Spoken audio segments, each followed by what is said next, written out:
Welcome to a play-by-play review. I am your host Henry, and week 2 for the NFL is officially in the books.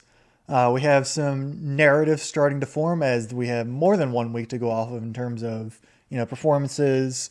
It's not just a week 1 flash in the pan. Some teams are might actually be pretty good, and other teams might actually be pretty bad. Week 2, I feel like, is usually in the NFL it's the week of injuries where big stars tend to go down in droves. And while I don't think there are too many super long-term injuries that were just like constant in week 2, there are definitely some big ones here and there, especially in the quarterback department, which I'll be going over here as we go along. This week was also one where a lot of the rookie running backs were really, really struggling. I'll spoil ahead a little bit for what's happening, but like Ashton Jeanty didn't have the best game. Omarion Hampton had a pretty bad game. Bill Krosky-Merritt had a pretty bad game. Travion Henderson didn't have a good game. Not that all their teams lost, but it was for a pretty highly touted running back class overall. Not that all of them were first round picks, but for a pretty highly touted running back class, that also includes guys like R.J. Harvey and Quinshon Judkins. None of them really made much noise in week 2 whatsoever. But I'll get into that as we go along. I guess I have to start with Thursday Night Football. I really don't want to talk about Thursday Night Football because, Commanders play the Packers in Lambeau. Packers won 27-18, and don't be fooled by the score. This was not even close throughout the entire game. It was just as a Washington fan watching this, I think I went through the 5 stages of grief throughout that whole game. First quarter was denial. Second quarter was anger. Halftime was bargaining. Third quarter was depression, and fourth quarter was acceptance. That was kind of how it went for me. On the Washington side of the ball, the game plans on both sides, especially the offensive side for the coaching, was just terrible. Cliff Kingsbury called one of his worst games I've seen while he's been working for Washington. Jane Daniels did not have a good game. The defense was really struggling. It felt like everything that could go wrong went wrong. Multiple major injuries for Washington. Both Austin Eckler and Dietrich Wise are out for the season with injuries. Jaden Daniels is dealing with a knee sprain that is currently has him listed as day-to-day. He might play in week 3 against Las Vegas. I don't know for sure, but thankfully it's minor from what I can tell, or from what everyone can tell. It seems to be pretty minor, which is a huge sigh of relief, but still not good. Noah Brown, John Bates are also dealing with injuries and doesn't look like they're going to be playing in week 3.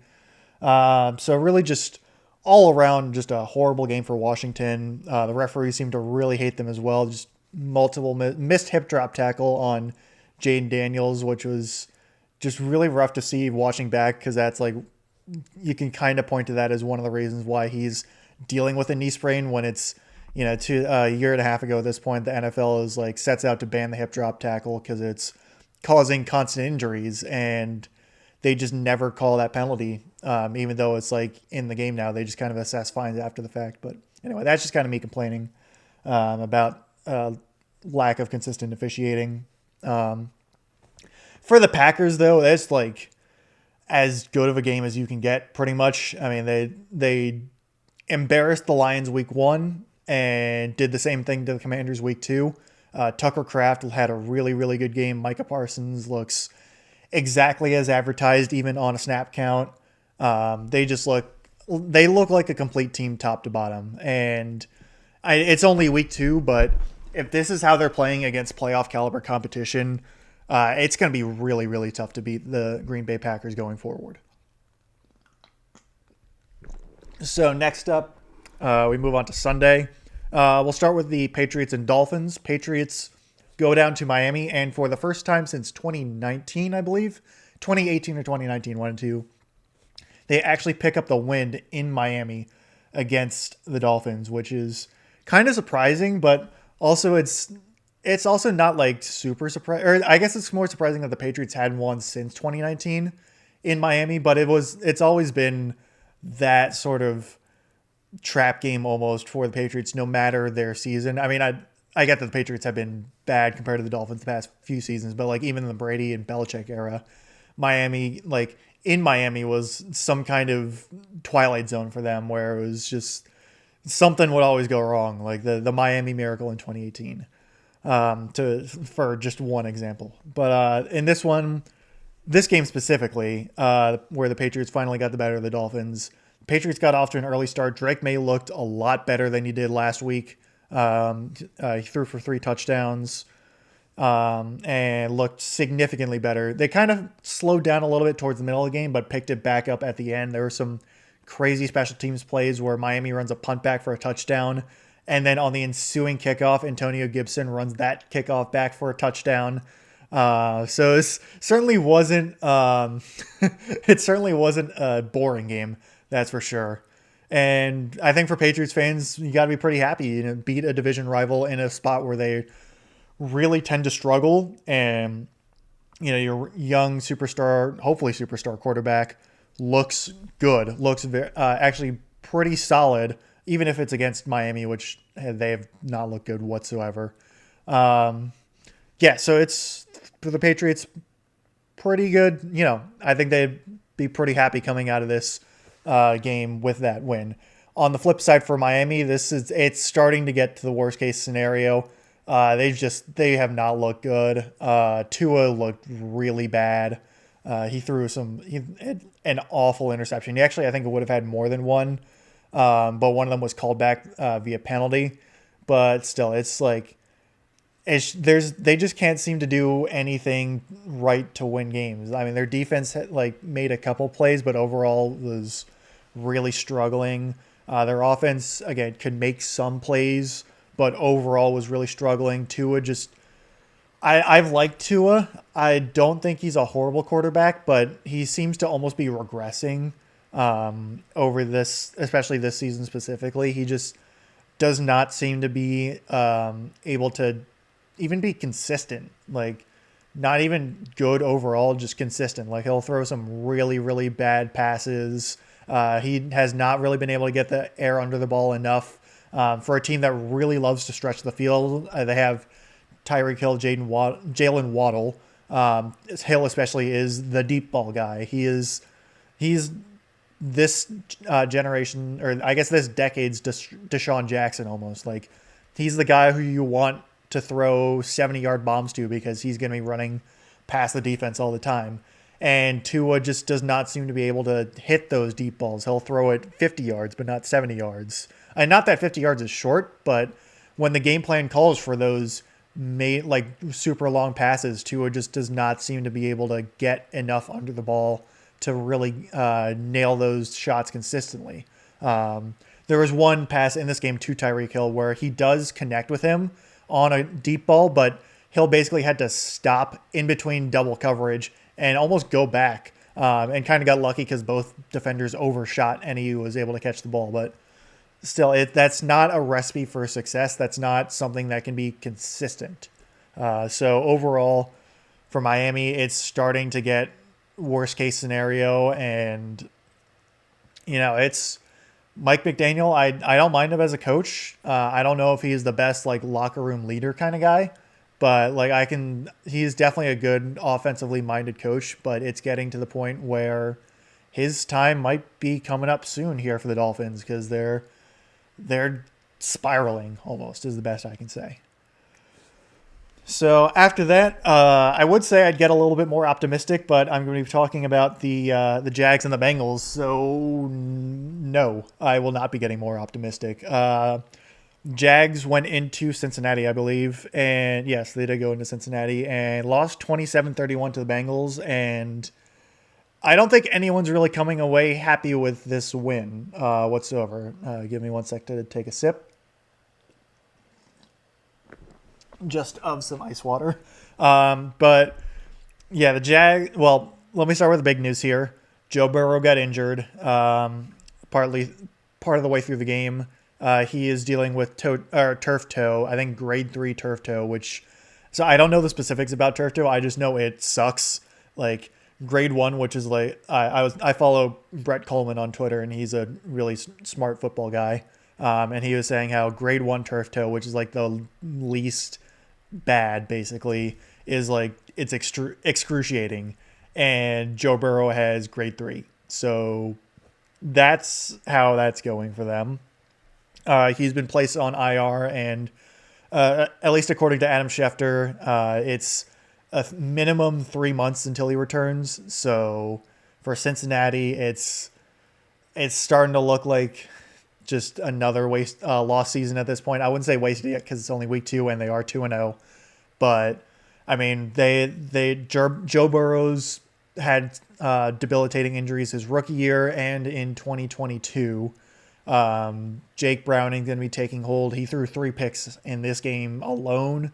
So I don't really know if Cincinnati's going to be reliable going into this next 3 months now at this point. They obviously have talent on the offensive side of the ball with Jamar Chase and T. Higgins, but Jake Browning is a backup quarterback. He's not a horrible backup quarterback, but he's not Joe Burrow in the slightest. He's not even a starting quarterback. So, yeah, I don't know if Cincinnati is going to be able to pull off much this season now that Joe Burrow is out for most of it. But I think they really just need to be happy that they're 2-0. As for the Jaguars, oh boy. They losing this game is just not good in the slightest when they intercept a backup quarterback 3 times and still somehow lose. Trevor Lawrence didn't look very good. He threw a bad interception in the red zone. He was missing a lot of his targets high, which is a recipe for interceptions. He was throwing a lot of would-be hospital balls to Brian Thomas Jr., and it seemed to get to the point where Brian Thomas Jr. was like almost stopping on routes over the middle because he just did not want to wind up getting CTE when he's 30, which I don't really blame him. I know a lot of Jags fans are not really happy with Brian Thomas Jr. at the moment because he did not have a good game overall. But yeah, it's a rough look when your quote unquote generational talent at quarterback is generational mid at this point, and just this offense just does not seem very clutch. Really, their only reliable player so far seems to be Travis Etienne, which, I mean, good for him. Seemed like he was dead in the water last year with how little he was being used and how poor his performance was. But through 2 weeks, he's been fantastic. It's just the rest of the offense that has looked really bad. And I mean, the Jags defense they did pick off Jake Browning 3 times, but they also gave up like 21 points to him as well. So yeah, I don't really know. I worry heavily about the Jags at this point in the season. I don't know that Trevor Lawrence just needs to show so much more than what he has so far. Because he's just like, he's putting up decent stats, but again, losing this game and just looking not great is really worrisome going forward. So next up, as I go down the list of games listed on ESPN, we'll go to the surprising offensive shootout that was Giants-Cowboys in Arlington in Jerry World. So the Cowboys pull out the win in overtime, 40-37, in a game that I don't think anyone was expecting to be nearly this high scoring. I mean, the Cowboys didn't put up a ton of points in week 1, but it was against a good defense in Philadelphia. The Giants did not look good whatsoever last week in Washington. Russell Wilson looked like he was basically 1 foot out the door to retirement. And then in this game, he goes 30 for 41 with 450 yards and 3 touchdowns. So, I don't know. Football's weird. This game was crazy. Just absolutely insane. This is a peak Russell Wilson. He had, I think, Well, he had 3 touchdown passes. All of them were, I think, like 30 yards or more in the air. Like he was just letting it rip to almost entirely Malik Neighbors. Like it was just Malik Neighbors is down there somewhere. Throw it to him and he will probably catch it because LSU receivers are just bonkers. And it kind of worked for most of it. It was one where the defense just kind of decided to take a seat. Like neither the Giants or the Cowboys defense was really present all that much. I mean, the Giants pass rush to start was actually playing pretty well, but after once the second quarter hit and really the second half, they just kind of disappeared.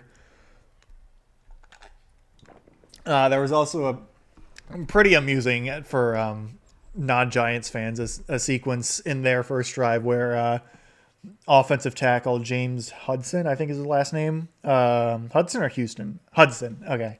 It was one of the two. Very, very close sounding names. He committed 4 penalties on that single drive. 2 false starts and 2 unnecessary roughness penalties. One of them was he was, I guess, attempting to go. I guess it's sort of a technique where offensive linemen will kind of like open-handed slap to like push away a defender when they're close by to kind of redirect their momentum. But the edge rusher for the Cowboys kind of almost slipped and also kind of ran under him. So Hudson basically just went for a slap and literally slapped the guy in the face, which you're not allowed to do. I mean, slap the guy in the helmet, not the face, but it's still like in slow motion. I can understand what he's like attempting to do. But in real time, it just looks like he's like winding up for a power slap and just whacks the guy on the helmet. It was really funny. But yeah, it was 40 combined yards and penalties on one guy in one drive was not good, and it immediately got him benched. So I mean, it sucks for him, and you don't like it. Like it sucks to see a guy, potentially lose his starting role, but like, A, he kind of deserved it, and B, it was really funny. But anyway, as for the rest of the game, it was just an offensive showdown. Like Russ was looking like peak Russell Wilson. He had a bad interception in overtime where he again throws a mood ball, but this time it was into double coverage, and the Cowboys free safety was basically just playing center field. Like he didn't even really have to move. He just kind of sat there and fielded it. Dak looked a lot better. Cowboys offense as a whole looked a lot better. And I'm impressed actually with how the Cowboys played down the stretch. Like obviously their defense didn't play well, but like they showed a lot of fight and they didn't give up whatsoever. Which I don't know if I'd necessarily say surprised, but it's interesting to like, I guess I'm a little surprised because this is a team that kind of would tend to fall apart in the past and like just, it felt like a game that the Cowboys would kind of lose, but they didn't. And I'm pleasantly surprised, especially for a second career head coaching game for Brian Schottenheimer. So good for the Cowboys. Brandon Aubrey is now the best kicker in the league, and I don't think that's really much of a stretch. He is absurd. Like his accuracy is ridiculous, and he can hit from extreme ranges. Like he's Justin Tucker, but without the creepy allegations against him right now. So I guess the meta now for kickers is to go find former like professional soccer players or something, because Brandon Aubrey is legit and he saved this game for the Cowboys. Kicked a 64-yarder to win, or to send it to overtime, then I think a 61-yarder to win in overtime. Like, and sure, just kicking has gotten so absurd. It's like the kicking power creep in the NFL in the past, even like 5 years, is just, it's crazy. So Cowboys pull off a wild division win at home and move to 1-1. Giants fall to 0-2, but a significantly better look now at 0-2 than they were at 0-1, I'd say. So next up is Bears-Lions, another divisional game. And this is one where I can't say the losing team looks better. In fact, I'd say the losing team, which was the Chicago Bears, looks significantly worse. Bears fell to the Lions 52-21. And the Lions, after coming off a dud of a performance against the Packers in week 1, showed they're not dead by any stretch of the means. Obviously, the 52 points is indicative of that. Their offense is back to looking like the normal Detroit Lions offense. It was Ben Johnson's return to Detroit. Ben Johnson, the offensive coordinator for the Lions from I think 2022 to 24, either 22 or 23 to 24, but I think it was 2022 was when he started, and he got a lot of hype for his ability to coach this Lions offense to put up 52 points as they just did now. And he's now the head coach of the Bears, so there was a lot of hype going into the game, and also a lot of hype going into the season for this Bears team, with Ben Johnson being hyped up offensive coordinator. He's got Caleb Williams and a lot of offensive pieces to work around with. And the Bears have not looked good in the slightest. I'll get to them in a sec because I kind of was already talking about the Lions. But the Lions just look really, really solid. I mean, the Bears haven't looked great so far this season, but after coming off that Packers game, people were starting to worry a little bit. But I think that the death of the Lions, so to say, was greatly exaggerated. I think they're going to be okay. They of course have to have another insanely talented wide receiver, this time in Isaac TeSlaa, who has 2 catches so far in his career. Both of them are like insane one-handed catches because he just, I guess, wants to be the new Odell Beckham Jr. or something. And it's not like they already have insane talent at the wide receiver position in Amon-Ra St. Brown and Jameson Williams, but you can never have enough good talent on a team, and Lions just seem to find good talent wherever they go. So this, for the Lions, I can't really say much wrong about them after this. They look just so good. This is the Lions of the past couple of years. They look healthy. They look solid. Again, it's the Bears, but really the only negative I can say is that the Packers might just be better at the moment. And I'll touch on them a little bit after I go over the Bears here, but that's like the only negative I can think of for the Lions. As for the Bears, yikes. I mean, this was supposed to be the year they start turning things around, and they've looked bad the first 2 weeks, losing 2 divisional games straight. Caleb Williams hasn't looked amazing. Their run game is pretty non-existent. Rome Odunze looked good. He's like the one bright spot on this offense right now. Odunze looks good. I'm blanking on their Colson Loveland, their tight end first round pick, has barely been a factor in the offense. They just have not been able to get him going so far. And this defense, especially this past week, was terrible. Like it was supposed to be a defense full of playmakers, and they could do nothing, absolutely nothing against the Lions. And it just, like, to add injury to insult, Jalen Johnson, they're all pro cornerback, one of their really good players. He's out indefinitely, I think, for the season with a hamstring injury. Either way, no Jalen Johnson for a good while, so not good for the Bears whatsoever. I mean, like, obviously that for rookie head coaches, it's tough to immediately succeed. But I think most people, me included, were thinking, well, to an extent for myself. But I know a lot of people were thinking that Ben Johnson and the Bears had an inside track to success, even with a tough division, but just with the talent on the field and the experience and skill level from the looks of things in the coaching booth off the field. But overall, just not a great start so far. So it's Bears they need to find some kind of new gear to get into for their offense, and their defense needs to almost like completely revamp themselves at this point. They got to do some soul searching here. And then for the Packers, because I kind of want to go back and touch on them, and also the Commanders a little bit, I'll explain in a second, but I think the Packers got to be licking their chops here because they demolished Detroit on week 1, and Detroit looks like this against another division opponent. This could be a cakewalk for the Packers in the division because the Bears look terrible. The Vikings don't look great, and I'll touch on them here a bit, or once we get to the Monday night game, or I guess they were the Sunday night game, but as we move on. But if the Packers can smack the Lions like they did in week 1, smack the Commanders like they did in week 2, and have the Vikings and the Bears to look forward to in their upcoming schedule, this could be a really, really good year for the Packers. They like apparently their defense is just the greatest thing in existence if they can hold two high-powered offenses to basically nothing for the first 2 weeks. So yeah, this Packers team could be really, really good.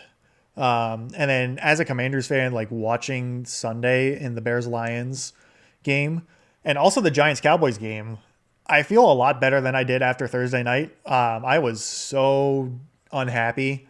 I'll use that as a nice term for how I was feeling after Thursday night because I was feeling. I could use a lot more colorful language, but I want to keep this the podcast rating clean for now. But yeah, I was not happy in the slightest after Thursday night. But after seeing the Lions play significantly better and the Giants play significantly better, I'm thinking that I guess the Packers are just stupidly good, and that maybe the Commanders they aren't like actually terrible this year, and that it's just they ran into an absolute buzzsaw on the Packers early on a short week. So yeah, I'd say for those saying that the Commanders, it's a sophomore slump for Jaden Daniels, they're not a good team, I'd pump the brakes on that. So next up is Rams Titans. And this is a game where I can kind of go quick on because it was just it felt like a game that just kind of happened. I mean, so the Rams go into Tennessee and beat the Titans 33-19 in a game that wasn't really all that close. I mean, it actually started out, or the Titans actually had the lead going into halftime, but it just kind of felt like a matter of time for the Rams to, pick things up and take the lead. But it was one where the better team won here. And that's not to really discredit the Titans. It's just they're obviously rebuilding this year. I think we all kind of knew that. And just to put up a good fight, I think against the Rams is a good promise. Like it shows good signs. I don't really like their coaching staff. I just don't think it's like the Brian Callahan led Titans, like their philosophy and their coaching staff, like just isn't a good fit for the modern NFL. But what I do like about the Titans is Cam Ward. I think he's looked great so far. I mean, like he hasn't, obviously he's 0-2 and he hasn't been like lighting up the stat sheet whatsoever, but for a rookie quarterback with little to no expectations going up against pretty tough defenses so far, in the league, it's in both the Broncos and the Rams. He's shown a lot of good signs so far. His first touchdown pass, while it's the cardinal sin for quarterbacks of throwing pretty much a lob pass across the field, like across your body, it was a touchdown pass. Alec Ayamanor, who's their I think 4th round pick out of Stanford for wide receiver, who I like coming into the season, made the catch and he's looked good so far. So it's Cam Ward's definitely showed an ability to be dynamic and make plays. He just needs basically just a team around him to help with that.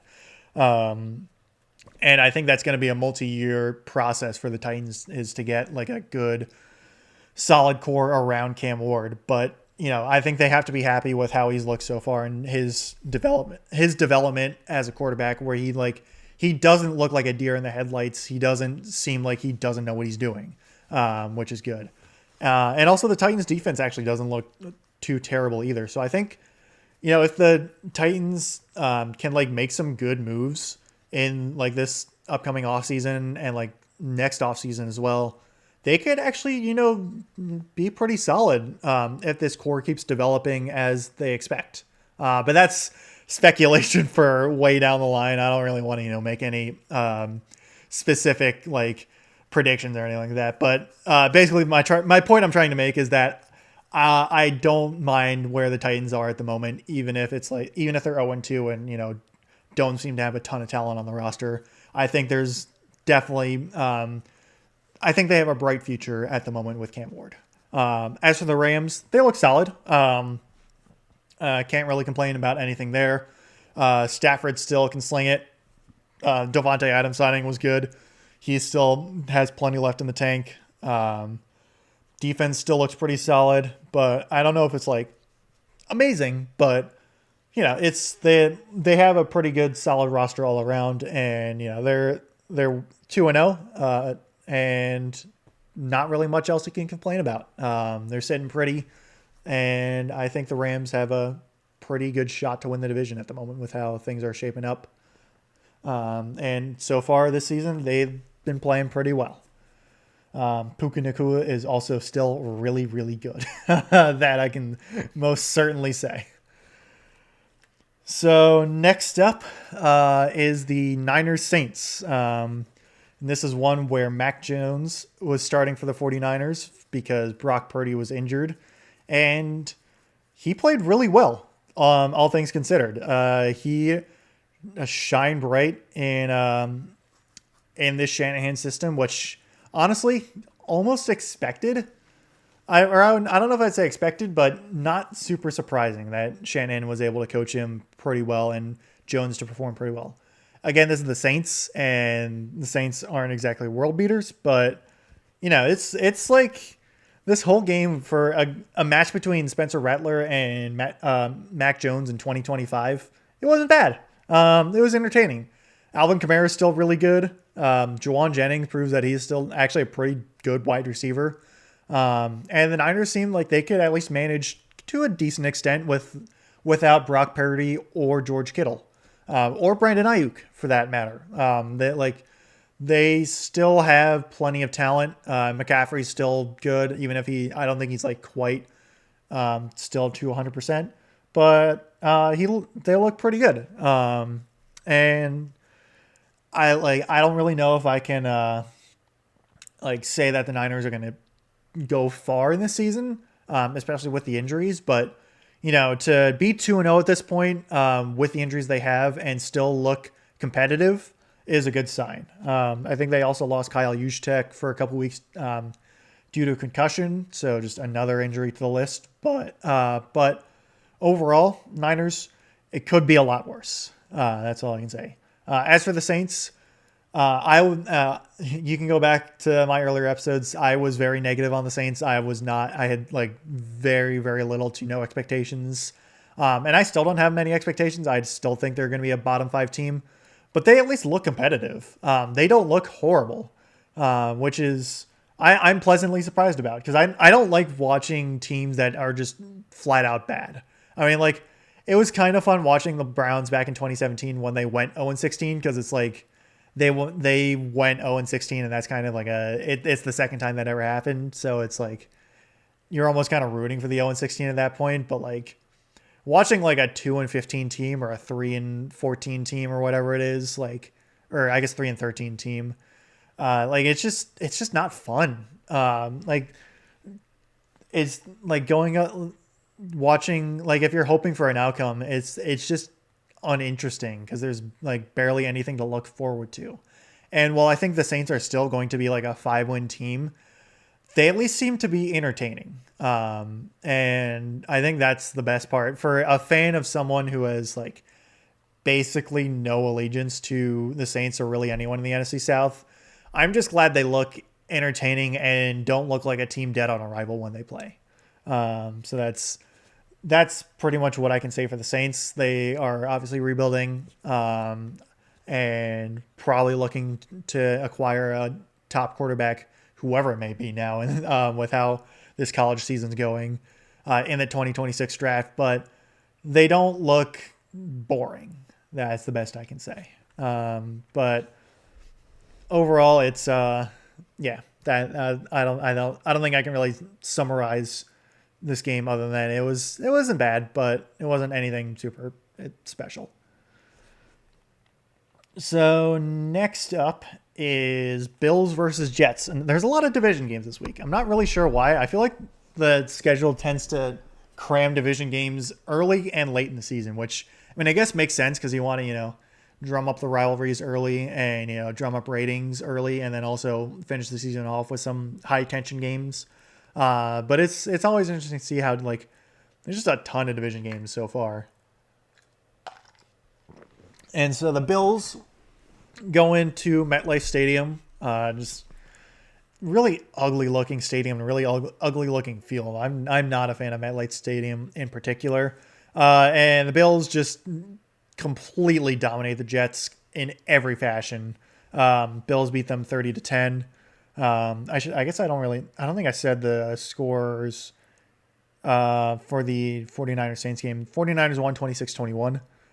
Bills win 30-10 over the Jets. And this is just completely one-sided. The Jets have some talent, but this looked like a completely different Jets team from last week against the Steelers. Fields didn't look amazing. He also went down with a concussion, and he's going to be out a few weeks, which is very unfortunate to see. Sorry to see that for Jets fans. And hopefully Justin Fields gets better. He did not play well in this game. Brees Hall did not play well in this game. I don't think really anyone from the Jets played well this game, to be honest. This was same old Jets, basically. Their spirited fight they put against the Steelers was just completely gone. This one, the Bills looked in control the whole time. There was a little bit of an injury scare with Josh Allen, but he seems fine. I think it was like a nose injury or something, but he seems all good. He finished out the game strong. James Cook had an excellent game. He was the guy in this game. This was the James Cook experience, basically.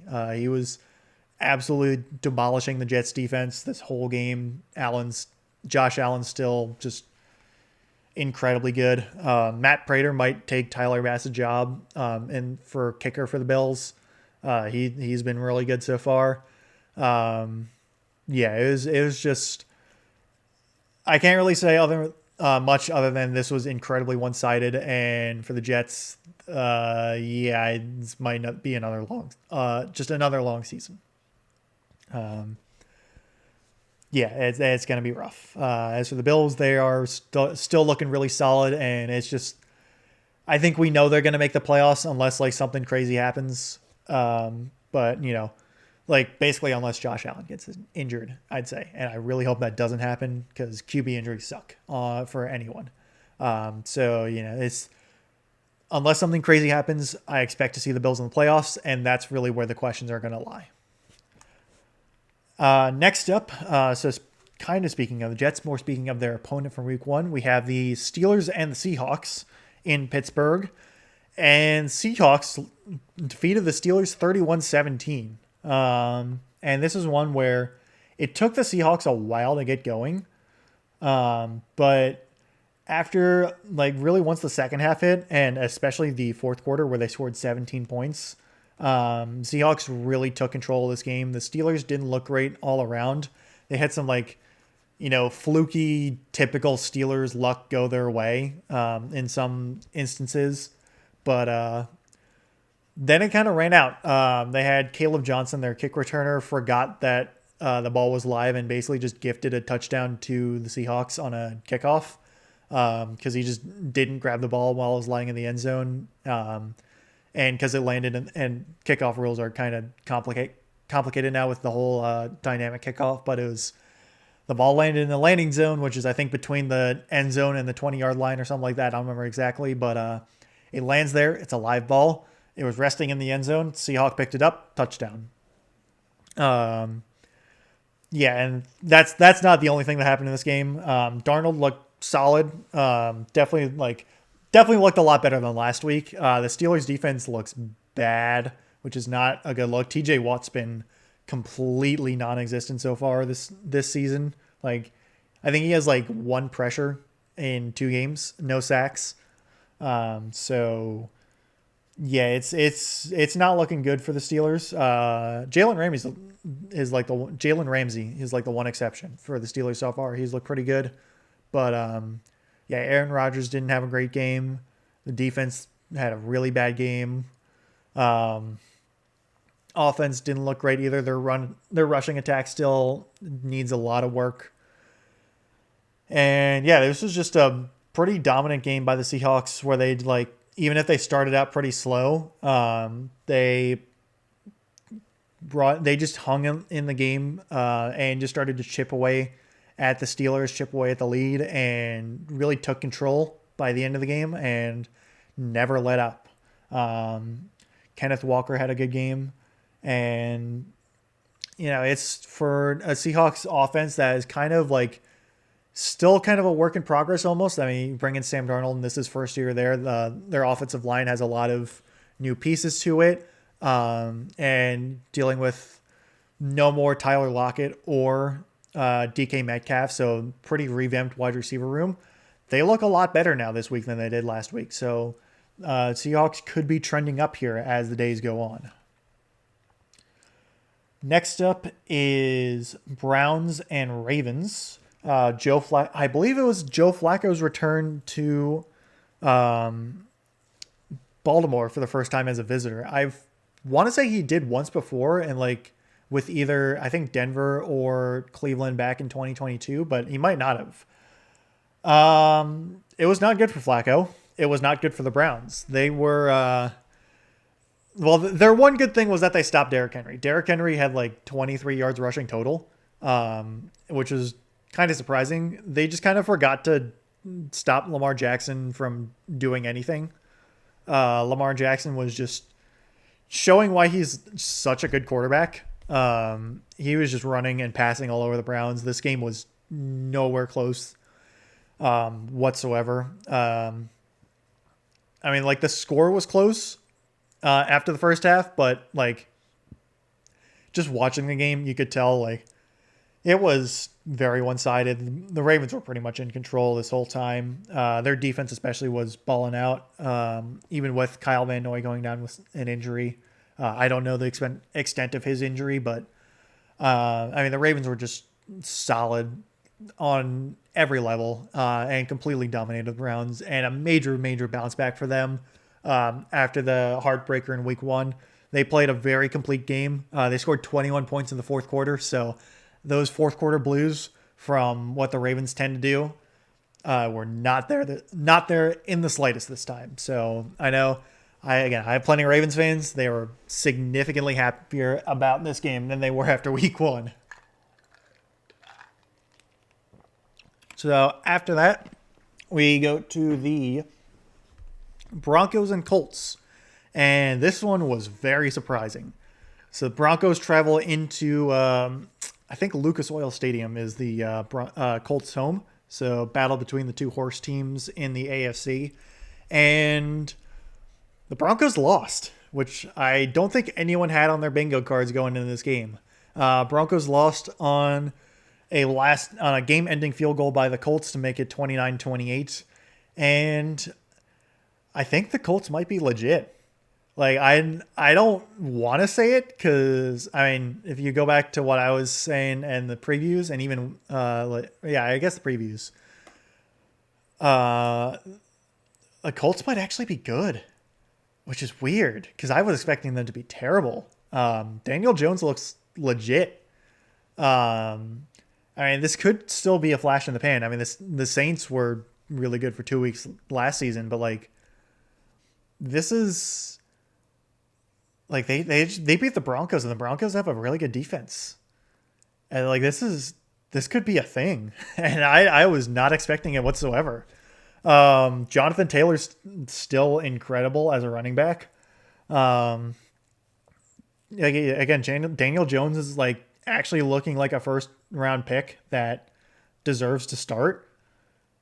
I'm still in shock that this is like a game the Colts won and like actually I guess they deserve to win. They kind of got a fluke penalty that gave them another extra 15 yards and a do-over on their kick. But like still, even being able to put themselves in that situation was like they're good. Like their defense actually was kind of balling out. Not Joe Burrow, Bo Nix. He threw a bad interception late in the game. He didn't have a great game overall, except for when throwing to Troy Franklin, because Troy Franklin had a really good game for the Broncos at wide receiver. That the Oregon to Oregon connection finally starting to click for the Broncos, but yeah, I mean the Broncos rushing attack was pretty non-existent. I know Broncos fans really wanted RJ Harvey to step up, and Broncos just have not been giving him that many touches so far. A lot of them going to J.K. Dobbins, and I mean Dobbins didn't have a great game, and RJ Harvey didn't have a really good game either on the limited action he saw. So you do that, you kind of make a one-dimensional offense, and it started to fall apart towards the end.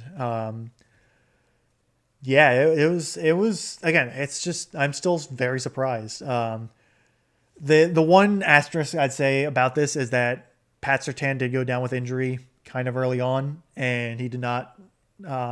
So or just losing Pat Surtain for a good chunk of that. I feel like he did come back, but like played hobbled. But either way, like not having Pat Surtain at 100% is really bad for the Broncos defense because he's insanely good. Um, so yeah, it was for the Broncos. I wouldn't say it's like panic time where like the season's in jeopardy, but like it's definitely not going to be the cakewalk that I think some people were expecting for the Broncos, where like some people were even crowning them dark horse Super Bowl candidates. How they seem to, or how their defense played last year, and how they were looking to improve the offense going into the season. It still needs a little bit of work on the offensive side. I still think there's plenty of time, and Bo Nix can certainly develop into a better passer. But yeah, this was a rough one, a really rough loss. And I think Colts fans are probably living on cloud nine right now, and just completely forgetting Anthony Richardson exists. Because with how Daniel Jones is playing, I don't think we see Anthony Richardson in a Colts uniform much longer. If Indiana Jones keeps balling out in the way he does. Next step will be the Panthers and Cardinals. I will just be taking another sip of water here.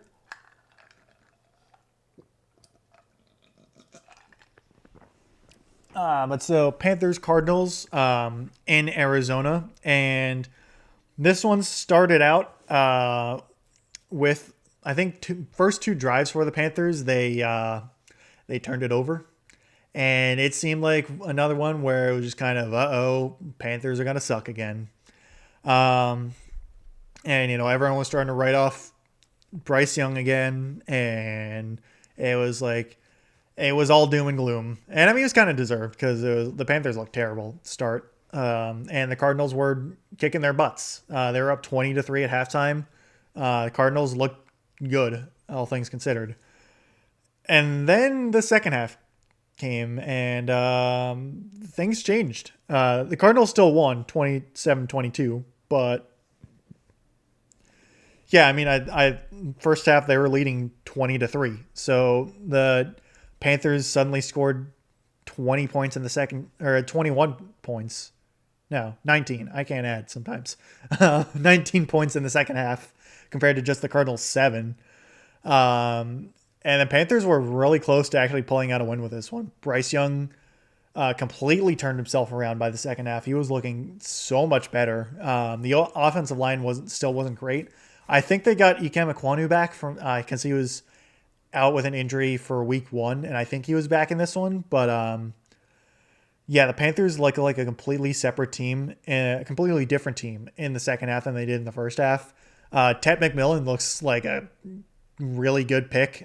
He's been very, very good so far for the Carolina Panthers. Xavier Legette has not been good at all. He had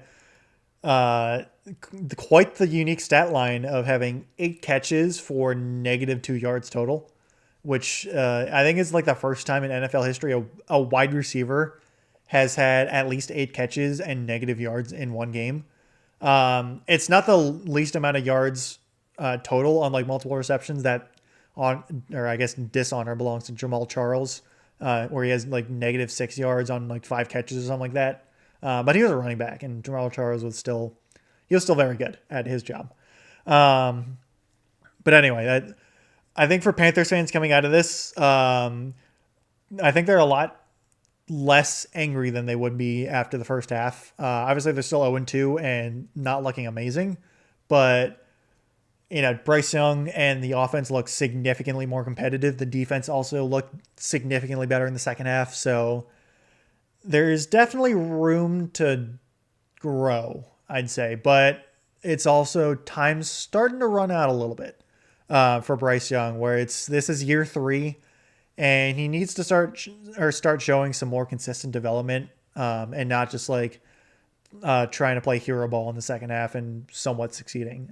Like he needs to start playing more complete games. Obviously, there's still plenty of season left, and just ending this game on that kind of note, even if it was a loss, is a decent sign for the Carolina Panthers.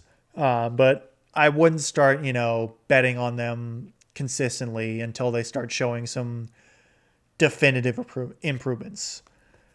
As for the Cardinals, oh boy. I mean, they won. They are 2-0, but they won two really unimpressive games against AFC, or not AFC, NFC South competition in the Saints and the Panthers. And these are bottom half AFC or NFC South competition in Saints and the Panthers. So they're 2-0, but a really weak 2-0. I mean, Kyler Murray still is, he's not bad, but he's not showing that next step that I think people want to see. Marvin Harrison Jr. is looking solid, but he's dealing with some drops, which was like the one thing he was known for not doing in college. The defense was kind of fell apart in the second half. They did also, I say they fell apart, but they also kind of didn't. They had a lot of penalties in the second half, and their pass rush was still pretty good. Calais Campbell's still wrecking shop at, I think, 40 years old now. I saw something on YouTube where it's like his rookie season was when the Cardinals went to the Super Bowl with Kurt Warner and Larry Fitzgerald in, I think, 2009 against the Steelers. Like Calais Campbell has been in the league for that long. And he's still really good. Like, it's crazy. So I'm not like pushing the panic button on the Cardinals and like I think they're going to be horrible, but like I'm not super confident on them either. They need to be just better consistently to make me feel like they can make noise come even like November, December, not even January. So far it's looking like a team that can beat bad competition but lose to good competition, which just gets you stuck in football purgatory. And, if you ask the Steelers how that's been going for the past 6-7 years, football purgatory is not fun. So as for the last of the afternoon games, it was the Super Bowl 57 and 59 rematch. Eagles versus Chiefs in Arrowhead. And Eagles win 20-17 in a really... Okay, so let me preface this by saying I am an Eagles hater as a Washington fan, so there's going to be a little bit of bias showing. But it was a very unimpressive game for both teams, to be honest. So Mahomes he was okay. He missed some throws. He missed one throw to I think it was Tyquan Thornton. I think that was his name. Give me one sec. But he missed a throw where that his receiver was completely like wide open. Like, it was so wide open. There was probably a Eagles defender maybe in the next postal code. But yeah, it was Tyquan Thornton. It was the receiver, and he missed him on a deep throw. That was it was bad. It wasn't an easy throw because Mahomes was, I think, rolling across his body to throw it. But it's also like he's supposed to be one of the best quarterbacks in the league. But then he did kind of shut everyone up where he threw another deep ball to Thornton for a touchdown like the next drive. And it was like absolutely perfect. Like, it's the throw that you almost expect Mahomes to make, but it's also like a throw that's so just like, oh my God, this throw was so good. Like, it was the perfect, like laser accurate deep ball into like double coverage. Yeah, so it's Mahomes still very good. I'm not saying he's lost a ton of steps, but he's still good. He's still got it. For someone who doesn't have it, I'm starting to think Travis Kelce might be a little washed. I think the play everyone's going to point to was that the Chiefs were driving down the field in the fourth quarter, down I think 3 points at that point. And they were in the red zone. Mahomes throws a pass to Kelce on like the 2-yard line, basically. Or Kelce's on the 2-yard line at that point. And the throw might have been like a little low. It was basically at Kelce's knees. And it's a catch he's made probably 300 times in his career. Well, maybe not that much, but you get the point. It's a catch he makes in his sleep. And he drops, well, he not only drops it, he basically serves it right up to Andrew Makuba, Eagles' second round pick out of Texas, I believe, so the safety. Basically just gift wraps an interception to Makuba, and just completely changed the direction of this game because Makuba takes it down. He almost scores, if not for Josh Simmons, Kansas City's first round pick, at tackle, basically playing a Larry Allen and doing a really, really nice takedown of Makuba on the sidelines to save a touchdown. But it was one that Chiefs were looking to take the lead and could have, really played a different game going in that fourth quarter. But instead they throw an interception that was more Kelsey's fault than Mahomes. Eagles, I believe, scored on that drive after and made it 20-10. And the Chiefs just didn't have enough time to come back and win the game. It was the play that changed the game, basically. And so it's the Chiefs are 0-2, but they're very strong 0-2, I'd say. Eagles are 2-0. I wouldn't say they're the most impressive 2-0 in the world. I'd still say they're good. I'm not saying they're mid or anything like that, but they're a CeeDee Lamb drop and a Travis Kelce drop away from being 0-2, basically, is what I'm saying. It's like it's really close. The Eagles offense is still a work in progress. And that seems to be what it's been over the past couple of years when they're shifting coordinators. And even like going into last year, it took them a little bit to get going their offense. Saquon Barkley is still really, really good. He is still just absolutely balling out. Jalen Hurts, though, has 2 completed passes of over 10 yards this season so far. 2, which is tied for 34th in the league with Tyrod Taylor. Right? I think it's Tyrod Taylor is how we pronounce it. Tyrod Taylor only played in the second half of this past game for the Jets. He has thrown 11 passes, and he has as many completions of over 10 yards as Jalen Hurts does. And one of the completions for Jalen Hurts was a literal 50-50 ball he throws up on like a 3rd and 12 to Devontae Smith where the defender just completely misplays it, and Smith gets really lucky. Like, Jalen Hurts has basically just been throwing checkdowns or doing the tush push. And speaking of the tush push, I'm going to rant here a little bit. The tush push is so stupid. I hate it so much. It's such a dumb play. It's a rugby play. It's so boring to watch. The Eagles are just like, they line up in the neutral zone. They false start on so many of them. Their NFL Twitter was literally copyright striking clips of the Eagles tush push where both guards false start on the touchdown play because it's so blatantly obvious. And because the Eagles are the NFL darling right now, they can't, slander the Eagles. It's so bad. It's just such a bad look for the NFL. I hate it so much. I'm being so anti-Eagles because I'm a Washington fan, but like, it's so bad. And it needs to stop. It's time to stop. Anyway, Eagles are 2-0.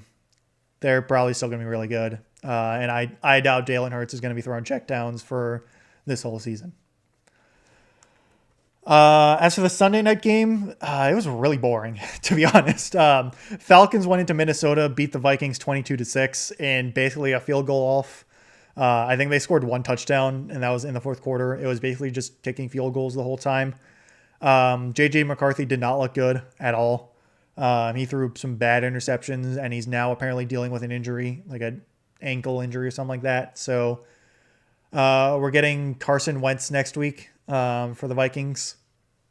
So it's Vikings fans, look away, basically. J.J. McCarthy needs some more time, basically. That's all I can say. They did not look good. Aaron Jones is also now on IR. So for the Vikings, a lot of injuries, and it might not be their season this year, especially with how Detroit and Green Bay are playing. As for the Falcons, I mean, their offense struggled to make touchdowns, but they have a kicker again. Their kicker, whose name I'm blanking on because he's a backup kicker because they signed him because Younghoe Koo's injured. But he played well. He drilled basically all of his field goals.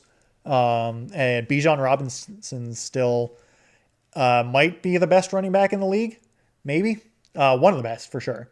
And Michael Penix is he's definitely showing good development so far. So, I mean, overall, I wouldn't say the Falcons are like super impressed with how their offense played, considering they just were really struggling to score touchdowns. But it was a pretty dominant win overall. And their defense especially played really well. Their pass rush is finally here. Their drafting pass rushers in the first round finally paid off. Or, well, it paid off because they finally did it. And yeah, this Falcons team could actually give the Bucks a run for their money for the division here.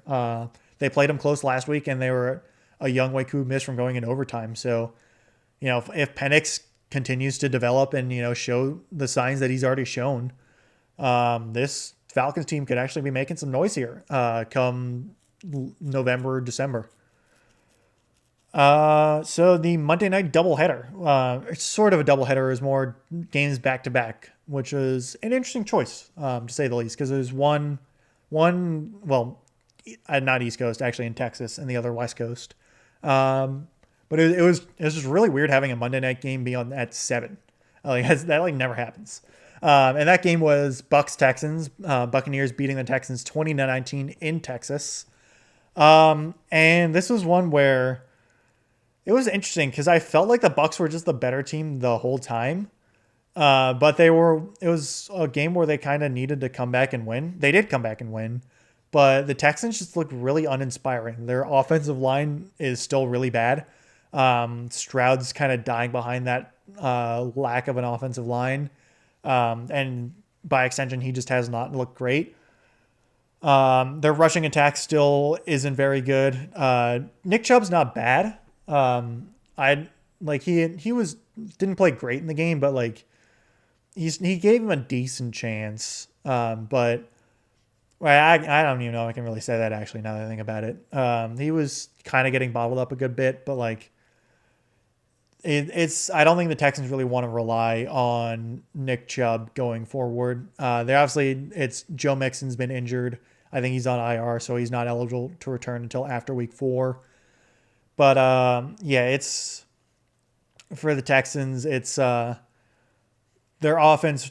They just need an offensive line to work, and it just has not been working, and that's been really, really hampering them because they had plenty of opportunities, but just could not capitalize on them, especially in the second half. They just kept on falling apart to the Bucks defense when things got critical. As for the Bucks, they look good. Baker Mayfield's still just incredibly fun to watch. He's such a fierce competitor, and he's such a football guy where even if he's injured or failing, he will be fighting for his life basically. He's never giving up, for better or for worse. And this time it was for the better because he helped lead this team to a victory. Bucky, oh geez, that was a good voice crack. That's gonna prompt me to go take another sip of water to try and massage my throat. That was good. Bucky Irving is looking like a steal here for the Bucks in last year's 4th round. He's been really, really good for them in the run game. Bucks finally have a decent run game for the first time. I mean, also kind of including last year, but for the first time in a good while. Really, the only rough thing I can say is that Kalijah Kancey's out for the season with a torn pec. So a big blow to their defensive line. But I mean, this is the one where even if the score was really close and they had to come from behind, the Bucks definitely looked good. And they looked very competitive against good competition, especially on the defensive side of the ball. The Bucks were missing. They're still missing Tristan Wirfs at left tackle, and their starting right tackle Luke Goedeke also got injured early on in that game. I think it was Luke Goedeke is his name. But their starting right tackle, basically, who went over to left tackle, got injured. So they were without both their starting tackles. And against Houston pass rush that includes Will Anderson and Danielle Hunter, being able to come out with a win there is crucial and very, very impressive for that Buccaneers offense. So the last game of week 2 was between the Chargers and the Raiders, a rematch of coaches between Pete Carroll for the Raiders and Jim Harbaugh for the Chargers. This time coaching AFC West teams instead of NFC West teams. Pete Carroll, the longtime coach of Seattle, and while Jim Harbaugh was a coach for San Francisco for a few years. I think they also met up in college while Carroll was in, I think, USC. I don't remember if Harbaugh was coaching. I don't remember where Harbaugh was coaching back in like the late 2000s, if it was at Michigan or somewhere else. But basically, it was a big narrative going in of Harbaugh and Carroll are like despise each other in a rivalry sense, where like they've played each other so much, or their teams have played each other so much that they have a lot of animosity on the field between each other. I don't think they actually like hate each other just behind the scenes, but it's a rivalry basically. And in this one, Harbaugh's team got the better of Carroll's team in a pretty convincing manner. This is one where start to finish, the Chargers just look like the completely better team. The first offensive snap played in this game, Geno Smith threw an interception. This was kind of the Derwin James game. Yeah, I think I said that right the first time. But Derwin James, the superstar safety for the Chargers, he helped make 2 of the 3 interceptions Geno Smith threw. One of them, I think he got the interception. Another one, he helped tip the ball for the interception. And he was just making plays all over the field. Chargers defense as a whole was just suffocating. The Raiders O-line just played terribly that game. Ashton Jeanty could get nothing going. He just felt like he was getting met at or behind the line constantly. Geno Smith had very little time to throw. And even when he was throwing, he was pretty inaccurate. Overall, it was just a rough game for the Raiders. Really, the only thing that was going wrong with the Chargers was that Omarion Hampton didn't really have a good game. He was getting stuffed. So the Chargers' run game just wasn't really much of a factor. But Justin Herbert is just he's really good. He's always been a really good quarterback, and he's looking especially good so far this year. He's just looking very poised. His offensive line, even without Rashawn Slater, is looking pretty solid. Joe Alt's just a freak of a human. He's just insanely good at football. And him sliding from right tackle over to left tackle has been seamless, basically. So that's a huge help for Herbert and the offense. And it also helps that Quentin Johnston is now suddenly really good at football. Because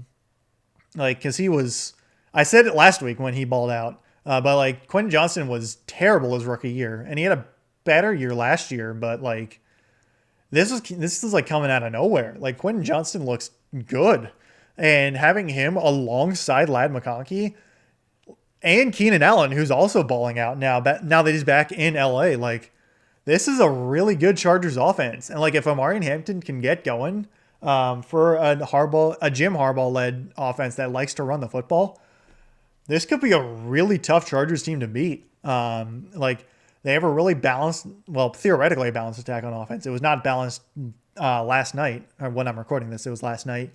And I guess also when I'm posting this, it'll be last night as well. But yeah, it's a Chargers offense that looks good and a defense that looks good. The only other problem is that Khalil Mack got injured. His arm bent the complete wrong way when he was trying to make a tackle. So my guess is he is out for a good long while. I don't think they've said specifically what kind of injury he has, but it did not look good at all. Arms are not supposed to bend that way, and I hope he feels better. I hope he heals up because Khalil Mack is a menace, and it's always fun watching him play football. So that's a big loss for the Chargers defense, but they were really good this game, even without Khalil Mack. And if they can, the Raiders' offensive line was not good, and I don't think the Raiders' offense as a whole is going to be great this season. But, if the Chargers defense can keep playing like that, and even play like they did against Mahomes in week 1, this is going to be a really tough Chargers team to beat. I'm really looking forward to seeing how this Chargers team is going to play as the season goes, because I think they can make some noise in the postseason.